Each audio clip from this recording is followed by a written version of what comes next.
often hear in the media in America, oh my God, Muslims, watch out. Terrorists, their religion is not like the other religion. A religion of peace? Of course not. Don't be ridiculous, right? I mean, these guys are far more inclined towards violence than other religions. Well, that's interesting. UC Berkeley political scientist M. Stephen Fish decided, hey, you know what? Why don't I check that out, see if that's true? Now, there's a lot of different ways that you can judge this, and there's a lot of different metrics you can use, but he thought, why not look at the murder rates in Muslim countries and non-Muslim countries and see how they relate? I mean, if there's something intrinsic to the religion of Islam that leads to violence, it might not just show itself in terms of terrorism or wars. And remember, it's not like the Muslims started the war in Iraq. We started the war in Iraq, right? And then a lot of violence broke out. But murder is a different category. It's, intentional homicide, and it's judged based on crime statistics. So let's check that out, okay? I thought that's an interesting idea. So he explains, predominantly Muslim countries average 2.4 murders per annum per 100,000 people, compared to 7.5 in non-Muslim countries. What? The percentage of the society that is made up of Muslims is an extraordinarily good predictor of a country's murder rate. So get a load of this. More Muslims equals less murder. Republicans, conservatives, all you, everybody in the media, go ahead. This is the time when your head explodes. And not due to Muslims. No way, man, I don't believe it. Oh, facts suck. No way. I read a poll that they like to have their women's heads covered. No, yeah, okay, that's all interesting, right? But these are the numbers. You can go check them yourself, okay? So the non-Muslim countries have murder rates 3 times higher. So now I know what a lot of smart people are thinking. Wait a minute now. There's a lot of different factors that go into that. Yeah, you're right. So let's just read up on the rest of the context of this, and then we'll talk about it. He says, more authoritarianism in Muslim countries does not account for the difference. I have found that controlling for political regime and statistical analysis does not change the findings.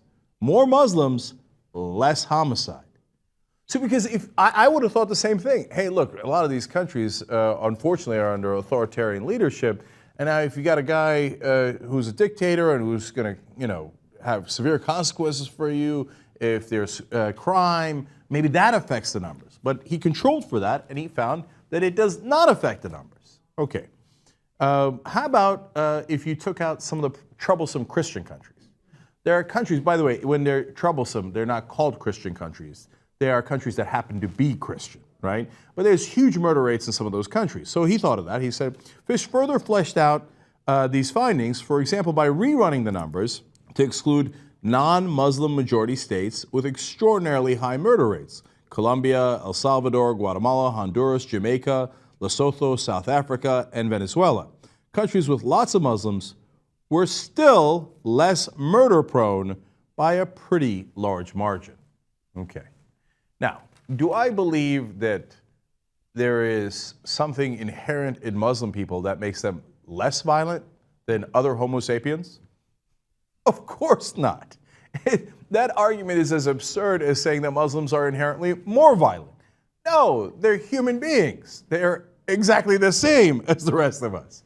Now, could there be something that is in their culture, the socioeconomic conditions, political context that's making the difference? Yes. Now, that's exactly what I say also about terrorism, that it might have something to do with the political context, the socioeconomic conditions, etc., and all that should be studied further. Okay, but the idea that Muslims are inherently more violent in general is counterfactual. It is the opposite of true, okay? So, now, again, it's not to say that Muslims are lovely people who float up on clouds and who have a different makeup than we do, okay? And who would never do anything wrong. Of course, there's still murders. It's not at the same rate, and there's got to be other explanations for it. But the idea that Muslims are more violent is just not only irrational, but just simply not true. It does not comport with the facts as we have them. So for all of you guys who wanted to consider the Muslims are the worst of the worst, I guess that's a sad day for you. You'll have to go find another group to single out and go, no, but those are the really, really bad guys.